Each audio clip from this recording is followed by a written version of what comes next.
तो गंगा डायनेस्टी के बादशाहों की हुकूमत के दौरान एग्रीकल्चर एक बहुत आम खास बिजनेस था। इसके अलावा भी ब्लैक स्मिथी यानी लोहार का काम करने वाले भी बहुत ज़्यादा थे।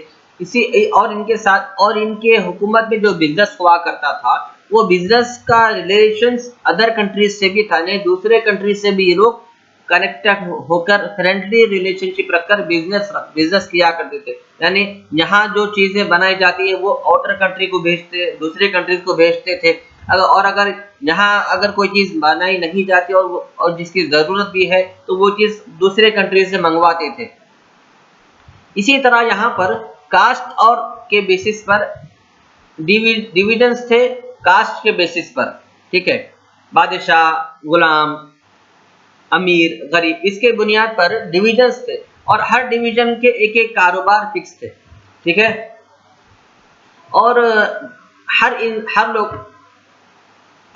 एक खानदान यहाँ पर जॉइंट फैमिली के तौर पर रहता था, यानी एक खानदान में दादा, उनके बेटे, उनके बेटे, उनके पोते, एक खानदान के सारे लोग एक बड़े से घर में या फिर बड़े से बाड़े में रहते थे।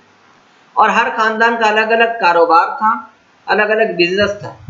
कोई लोहार है, कोई कारपेंटर है, कोई ज़िराअत कर रहा है, कोई खेती बाड़ी कर रहा है, इसी तरह। और सारे के सारे खानदान वाले अपना काम, अपनी जिम्मेदारी बहुत ईमानदारी से और बहुत वफादारी से किया करते थे। एक दूसरे को बर्दाश्त करना, एक दूसरे को प्रॉब्लम्स को सॉल्व करना, एक दूसरे के प्रॉब्लम्स को समझना और उनके प्रॉब्लम्स पर सब्र करना, इनकी आदतें थी, ओके। और इनके अलावा इस गंगा डायनेस्टी के बादशाहों ने कंस्ट्रक्शंस में भी बहुत काम किया है। कंस्ट्रक्शन फील्ड में, टेम्पल्स बनाने में, बिल्डिंग्स बनाने में, महल बनाने में और गुरुद्वारा वगैरह, गिरजाघर वगैरह, अग्रहारास वगैरह बनाने में बहुत सारा काम किया है। जैसे कि हम देख सकते हैं यहाँ पर गोमटेश्वरा का आइडियल है।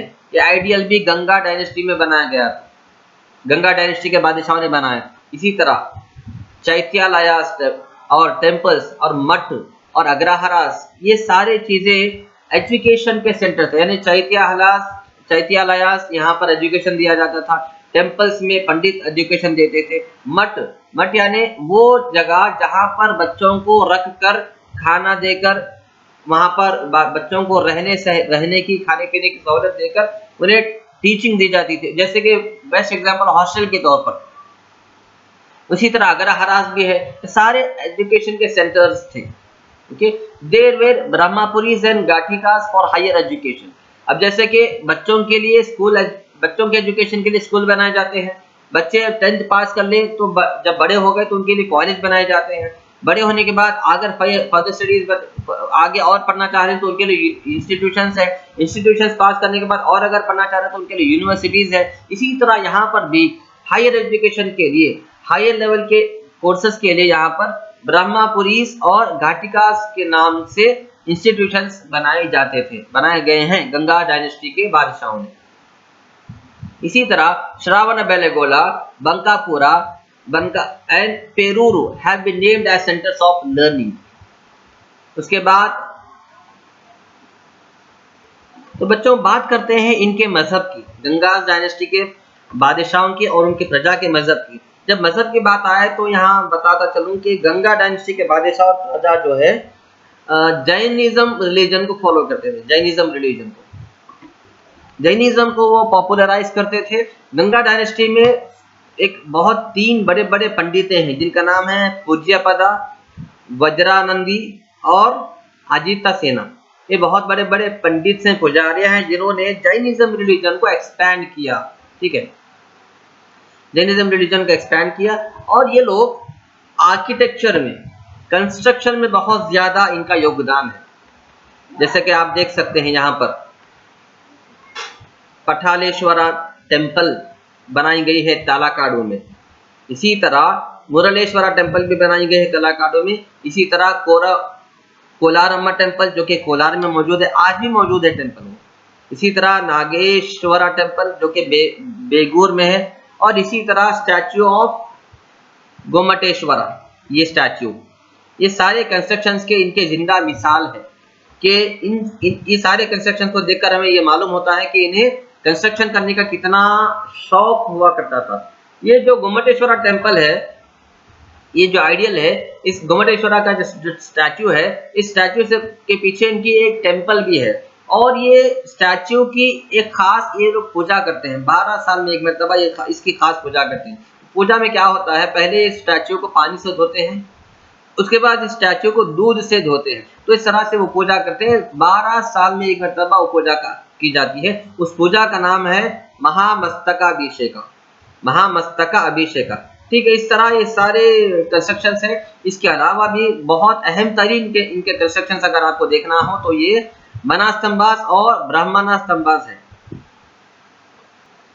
ये देख सकते हैं आप, ये देख सकते हैं मनास्तंभास।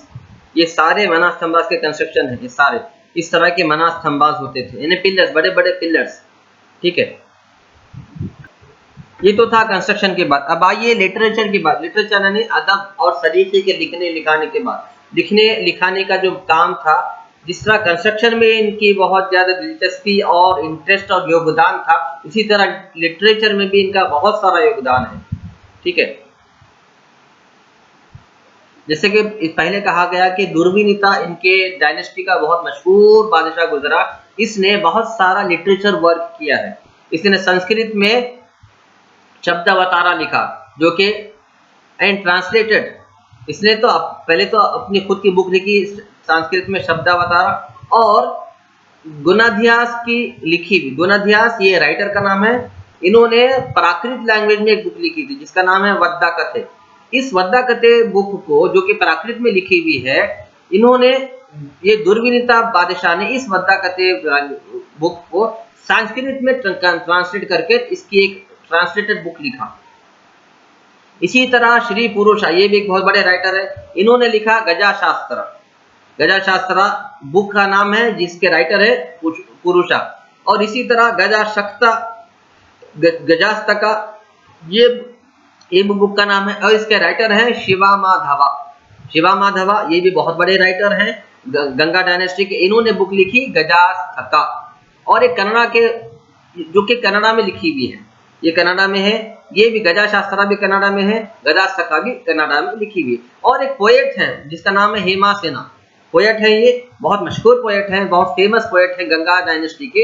इन्होंने पोएम्स लिखी, पोएम्स की बुक लिखा, उसका नाम है राघवा पांडविया, ठीक है। राघवा पांडविया ये एक पोएट है। इनके साथ साथ इसी तरह और एक पोएट है जिनका नाम है वदीबा सिम्हा। वदीबा सिम्हा, इन्होंने क्या लिखा, गद्य चिंतामणि लिखा, ठीक है। गद्य चिंतामणि ये एक पोएट है। इसी तरह गद्य चिंतामणि और शतरा चौड़ामणि, ठीक है। ये दो किताबें हैं। कौन से? गद्य चिंतामणि और शतरा चौड़ामणि। ये किताबें के राइटर हैं कौन? वदीबा सिम्हा, ये राइटर है। एक के राइटर दो किताबों के हैं, एक के राइटर ने दो किताबें लिखी। इसी तरह नेमिचंद्रा ने लिखा द्रव्यसरा संग्रह। ये द्रव्यसरा संग्रह बहुत फेमस किताब है, कन्नड़ा में लिखी हुई है। इसके राइटर हैं नेमिचंद्रा, ठीक है। इसी तरह और एक राइटर है चावुंडराया। इन्होंने किताब लिखा चावुंडा पुराना। चावुंडा पुराना भी किताब का नाम है, कन्नड़ा में है, बहुत इंटरेस्टिंग किताब बुक है। डिफरेंट टॉपिक्स पे, मेडिकल फील्ड पे, इंजीनियरिंग फील्ड पे, कंस्ट्रक्शन फील्ड पे, फिलोसफी पे, लिटरेचर पे, आर्ट पे, अलग अलग टॉपिक्स पे अलग अलग राइटर्स ने अपने नॉलेज के हिसाब से बुक्स लिखे। ये सारे के सारे फेमस बुक्स हैं बच्चों। ये सारे के सारे बुक्स के नाम आप एक लिस्ट बना के एक दो कॉलम बनाइए। एक कॉलम में बुक्स का नाम लिखिए, दूसरे कॉलम में उस बुक के नाम के सामने उनके राइटर का नाम लिखकर आप प्रैक्टिस कीजिए। क्योंकि मैं आपको इसलिए बता रहा हूँ क्योंकि हो सकता है, पॉसिबल है एग्जामिनेशन में आपको इस बुक्स का नाम लिखने के लिए और इनके राइटर का नाम लिखने के लिए क्वेश्चन आ सकता है। तो ये था बच्चों आपका chapter south India, शातवाहनास, कादंबास and Gangas. इसके 4 या 5 वीडियोस मैंने बनाए हैं बच्चों। आई रिक्वेस्ट यू ऑल, अच्छी तरह से एक्सप्लेन करने की मैंने कोशिश की है। आप सारे वीडियोस बार-बार सुनकर इसमें चैप्टर में प्रैक्टिस परफेक्ट हो जाएगी। Thank you.